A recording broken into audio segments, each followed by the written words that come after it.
situation and our responses. We're going to share some information of note and to provide updates on the evacuation efforts. We'll try to keep our comments brief so we can take some questions, but I'd also like to acknowledge the fact that we can be mindful of our officials' time here too, as they are getting out to have those discussions each and every day with Manitobans. I'm also pleased to sit here today to say we've launched the Manitoba Ready portal at mbready.manitoba.ca. This portal is for people who have been evacuated or may be in a wildfire zone, but anyone can look at it as well. It shows current wildfires. It shows current wildfires, shelters, and information for the services, and you can access as an evacuee. This portal will continue to be updated with more information over the coming days, so keep checking back on it. Heading into the weekend, we're seeing fires that are holding, cooler temperatures hopefully on the way a little bit, and generally less activity in overall. We're continuing to deepen our control lines on the firefighting side and value protection efforts. Still many fires of note that Kristen will update you on as well. This is truly an all-hands-on-deck situation. Manitoba has deployed more than 650 people to support the firefighting efforts, with a little more than 175 firefighters from out of province, including some from the U.S. who have arrived today. We've deployed more than 57 aircraft and more than 80 firefighting equipment to communities that need it. We continue to talk with local leadership and work through issues as we hear about them. For example, we're addressing some of the concerns we heard in the Flin Flon area about feeding firefighters with a plan to prepare meals. A huge thank you to the community members who have shown up and continue to show and assist in the future in all of this. I want to thank in particular Chief Monias from Pimicikamak Cree Nation, who has been an excellent partner for our government in sharing the resources and again getting the messaging out to communities all across Manitoba. For Manitobans looking to help, our government will match every dollar donated to the Canadian Red Cross. Manitobans wishing to make a financial donation can do so online at www.redcross.ca or by calling 1-800-418-1111. And I do on a personal want to say that the engagement we've had from Manitobans is a truly all hands on deck situation. So the input we've had across all entireties of the province and the country, in fact, has been instrumental in helping us articulate our firefighting response. And we encourage Manitobans to adhere to evacuation orders and be fire smart across all of Manitoba as we go forward in this in a good way.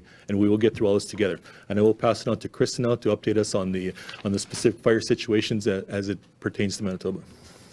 Thank you, Minister. Kristen Hayward, Assistant Deputy Minister responsible for the Wildfire Service with Natural Resources and Indigenous Futures. As of today, there are 27 wildfires burning in Manitoba. We have had 111 fires to date. We have a number of fires that are in close proximity to communities, and all of these are considered out of control at this time. In the north, North 2 is near Lynn Lake and is over 71,000 hectares. We continue work with the Office of the Fire Commissioner and local fire departments to set up value protection, maintain the value protection, and shore up areas north and west of the community. Fire North 5 is in the vicinity of Genpeg, Cross Lake, Pimicikamak Cree Nation, and Whiskey Jack Landing, and is over 3,000 hectares. We're making good progress on that fire, and Office of the Fire Commissioner is bringing in additional personnel today to assist with preparations in the community. Fire North 10 at Split Lake, Tatasqueyak Cree Nation is over 20,900 hectares, and we continue to hold lines along the west and north sides of that community. In the east, Fire 61 in the Bird River Nopaming area is nearly 198,000 hectares. We continue work east of Bissett and around Wallace Lake to set up and maintain value protection and install guards to protect the communities. The largest fire in Manitoba right now is in the vicinity of Flin Flon and Sheridan. This fire came from Saskatchewan and is over 307,000 hectares on the Manitoba side. I'll note that this was previously reported as two separate fires, Fire 24 and Fire 17. These fires have now merged into one. So if folks are looking at our fire data online, you will still see Fire 24 reported as 0.1 hectares. That is just to keep the number active so that we have that for historical data record purposes. The fire has not actually been reduced to 0.1 hectares. It's been combined. So I wanted to make that note. We've been working diligently with Office of the Fire Commissioner and Manitoba Fire Service in the communities of Flin Flon as well as Creighton, and work around Baker's Narrows and Cottage area south of Flin Flon continues today. Fire West 25 at Puckatawagan is nearly 9,800 hectares. We're making really great progress to further secure the community from that fire, thanks to favorable winds over the last few days. And finally, Fire West 28, which is near Baker's Narrows Provincial Park, originated in Saskatchewan, but now covers an estimated 4,700 hectares on the Manitoba side, and our focus there has been on value protection for structures at risk and protection of the Flin Flon Airport at Baker's Narrows. There's a number of other fires of note that continue to burn in the province, but most of those are relatively stable at this time.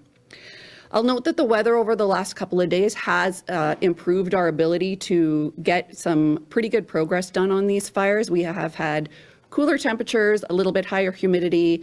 Winds generally have been fairly low to moderate. We are expecting that general trend to continue, which will be helpful for our efforts. There is precipitation in the forecast on the weekend for some areas of Manitoba, including areas where we have fires in the northwest as well as the east. At this time, those precipitation amounts are pretty variable and uncertain. So I'd like to remind Manitobans that just because you might see a blob of rain on that precipitation map, that's not going to be enough to put out these fires. We will continue to be working on these fires for some time to come, but it certainly will help us to make good progress. And then just finally, I will also acknowledge, as Minister Bushy did, the out-of-province resources that have stepped up to assist Manitoba.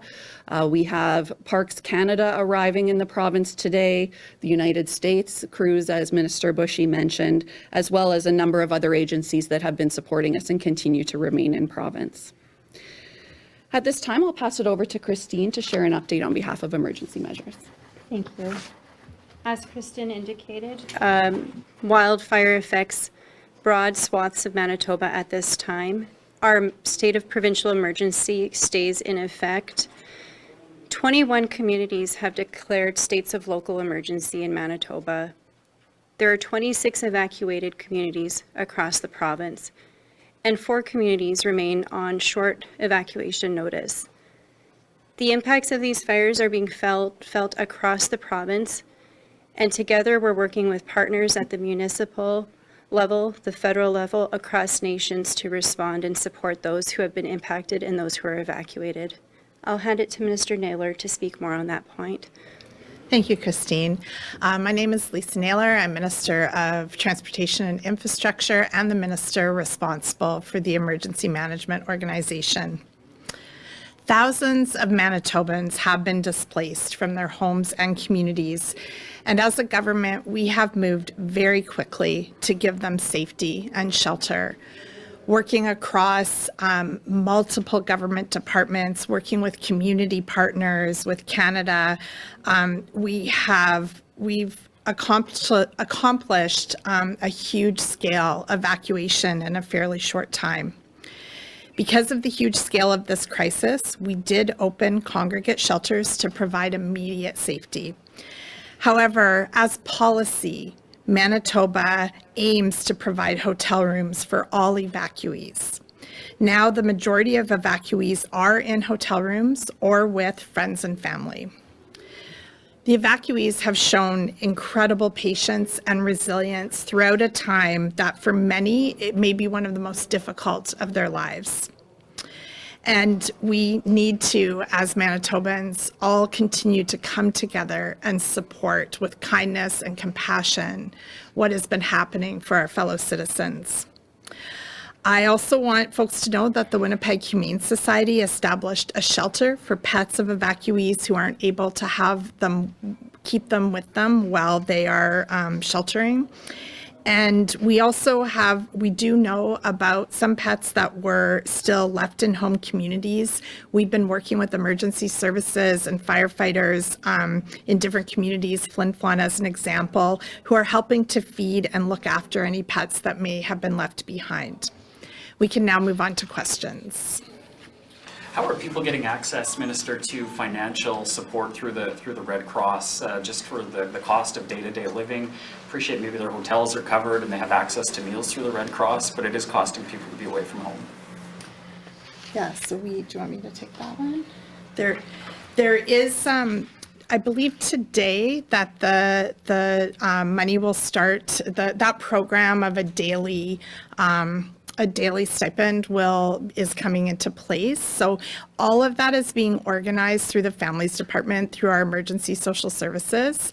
And most people should expect to have their checks within 3 to 5 days of application. There may be some delays depending on whether folks have email addresses or not, but that is working well. And, some of those stipends come through ISK, through Canada. And so, but we are working in lockstep to make sure that everybody, regardless of where they've been evacuated in Canada, receives the benefits that they need. Are people still being sent to Ontario to stay in hotels there? Yeah, I can take that one too. Yes, so Manitoba secured 1,500 hotel rooms in Ontario, and Ontario has been incredibly helpful and welcoming on this regard. I do have a number, I think it's around 800. I'm looking at the experts, but there are still available hotel rooms there, but we have, it is about just under 800 rooms have been assigned of those 1,500 hotel rooms. How many people, do you have numbers on how many people are still staying in congregate settings and whether they will be transferred to hotels? Yeah, we're absolutely working on that. I believe it's about 359 people as of this morning in congregate settings. That number shifts and changes daily as we have new evacuees arriving, as we have new opportunities for people to move into hotel rooms. And but we have thousands of spaces available in temporary shelters, but we're only requiring a fraction of them at this time. Just getting back to the hotels, sorry. There's been some data floating around showing that there are rooms available in Manitoba. So why is it that evacuees are being sent to Ontario and not remaining here in Manitoba? Do you want me to take that one too? Okay. I'll just keep taking them.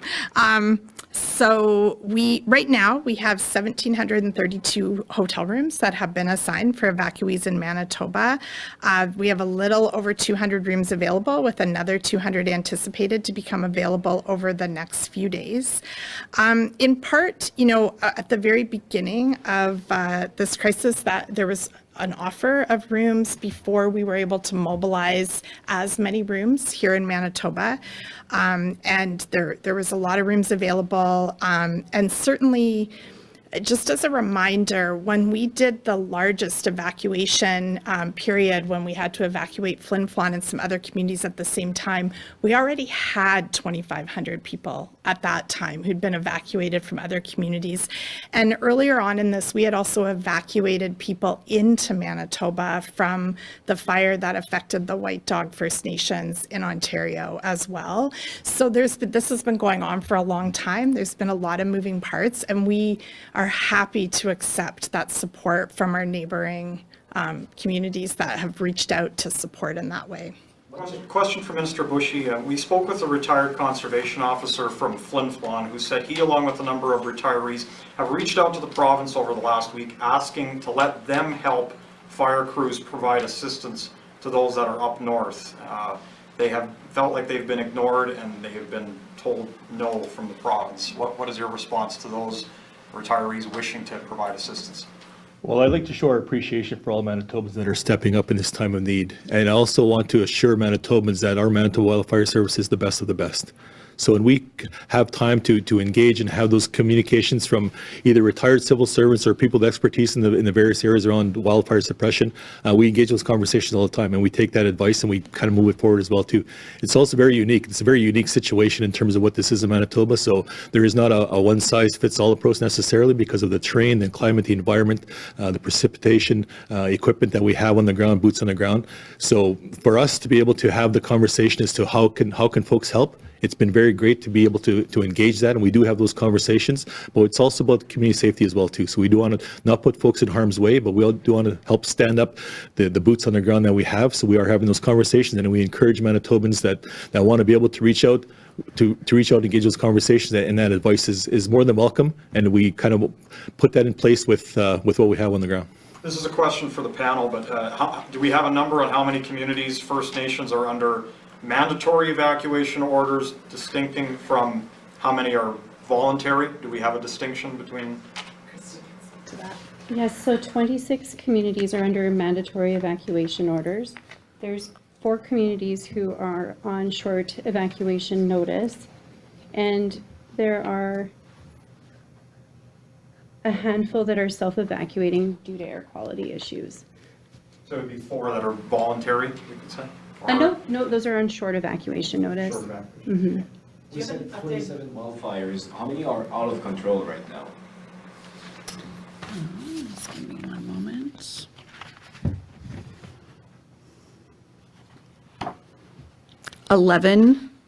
Nine of those are out of control where we're responding. There's 3 additional ones that are out of control that we are just monitoring. So those will be more remote areas, so 12 total.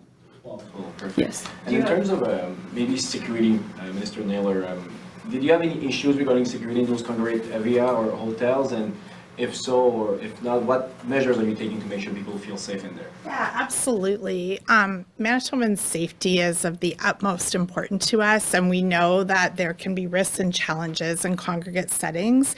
So we have partnered with the Downtown Community Safety Partnership to increase their downtown patrols. We're working with the Red Response Team and focusing on proactive intervention, de-escalation, and social supports. These are cultural advisors who go to the sites with where the evacuees are staying and provide cultural activities for children and youth. We're also working with MKO to bring in First Nations safety officers to provide support for First Nations leadership and evacuees at congregate shelters. Do you have an updated number on the total amount of evacuees? We have over 18,000 registered evacuees, but we expect, that there are many more who are evacuated who have not registered with the Red Cross because they're staying with family and friends or they're not needing support. So on the daily stipend, that money is coming from the families department? Am I understanding that correctly? Like, I think people are wondering how they're getting access. They've registered with the Red Cross and they're not getting financial support. There's 2 streams of financial support. So Indigenous Services Canada is responsible for support for First Nations, and the Emergency Social Services through Families is responsible for the rest of Manitobans. But we are working together to ensure a timely rollout and the right support and a equal support across for all Manitobans. May I add to, just as Minister Naylor said, we're working to ensure that that's a unified process. So payments will be rolled out through the Red Cross to evacuees, regardless of what community they've come from, regardless of which department of the 2 Minister Naylor mentioned are helping to coordinate and work together. So those 2 streams, like Minister Naylor described, are coming together, and funds will be flowing through the Red Cross to those evacuees. But they would have to be registered whether they're staying in a hotel or with family or friends. So that's important. If Manitobans have, been evacuated and they haven't yet registered with the Red Cross, it would be important for them to do so that they can receive supports.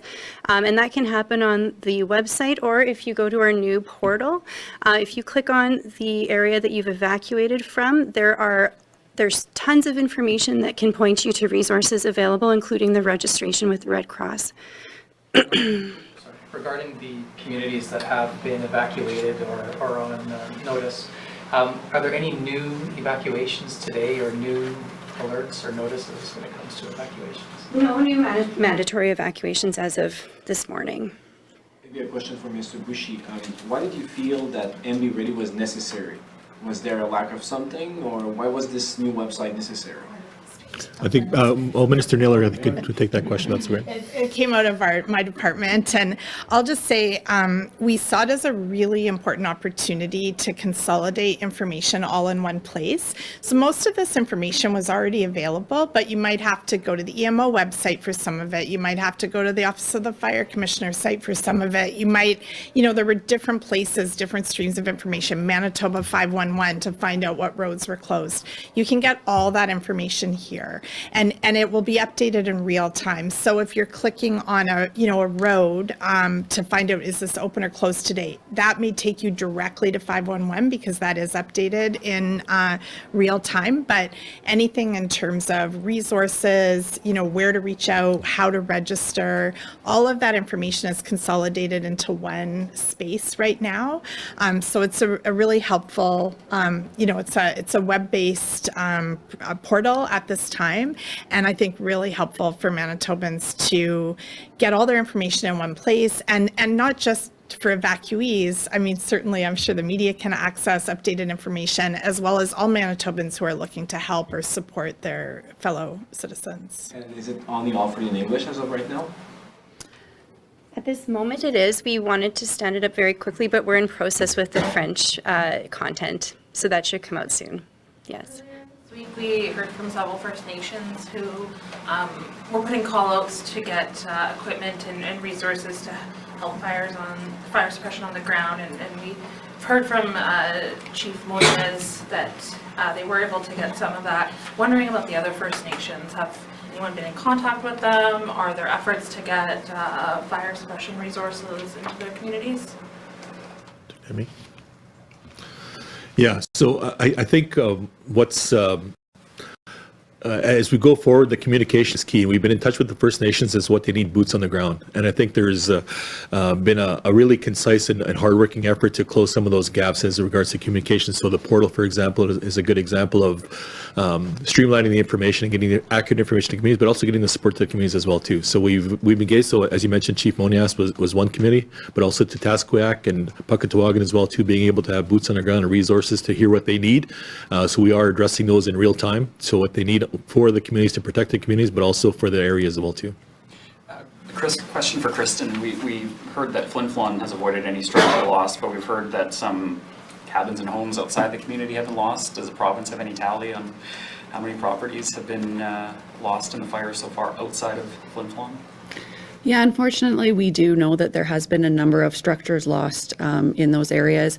It's a bit tricky to give a specific number at this time because in a lot of cases, there's not a lot left. So we don't know if they're dwellings, garages, sheds, or they're outbuildings. So that assessment work is still underway before we're able to report numbers. And how are you getting the message to people who have lost properties? Is that the province that's doing that, or? It depends on where they are. It can be the local authority. So if it's in a park area, it would be through the Parks branch. If it was in a municipal and northern relations area of jurisdiction, it would be through them. The RCMP also assists us sometimes with making those notifications. So it does depend on the situation. Are you aware of any other structural losses in some of the other communities, Puckatawagan, Kamichikamak, those areas? I am not aware of any structural losses in either of those communities. With the fires in Flin Flon and Sheridan now merging and creating a much larger fire, what's the heightened risk for communities like Flin Flon? That structural damage hasn't come yet, but potentially we don't know what's coming. Mm-hmm. Yeah, certainly whenever you have a very large fire like that, you have a lot of area with just the right wind, depending on which the direction can come, that can move towards a community. At this time, that fire is on the other side of Flin Flon. So it's on kind of the northeast side of Flin Flon. Our main concern for Flin Flon at this time is the fire coming from Saskatchewan that's kind of on the doorstep of Creighton right now, as well as the fire 28, I believe, south of the community near Baker's Narrows. Those are the two that are more of a concern for Flin Flon right now. What do we need to contain that blaze? Of course, the easy answer would be lots more water bombers, but what is needed to keep that from growing further? The weather's cooperation will be helpful for sure, but obviously we can't control that. The Office of the Fire Commissioner, local fire departments, as well as the Wildfire Service have really been doing a good job of looking at what is the risk, where is that going to take place, and addressing those kind of key areas of concern, whether that's bulldozing a fire guard or doing value protection on structures. So there's a lot of analysis that goes into, obviously when you have a very large fire, there's a lot of potential ways that it could go. So we really want to dial that down and look at specific key areas of concern based on the forecasting conditions. Minister Bushy, quick question for you today. I spoke with an individual from northern Manitoba who was concerned about, we were talking about fire preventative measures going forward. He recalled that years ago, many communities in northern Manitoba had fire tac crews that would go in, sweep the areas, try to clear brush that could potentially start future fires. He's concerned that the province has cut back on those crews and that they could be a good resource going forward throughout the rest of the season. Would you be able to give me a comment on, I guess, the availability of this, if the province would be able to look into this going forward in the future?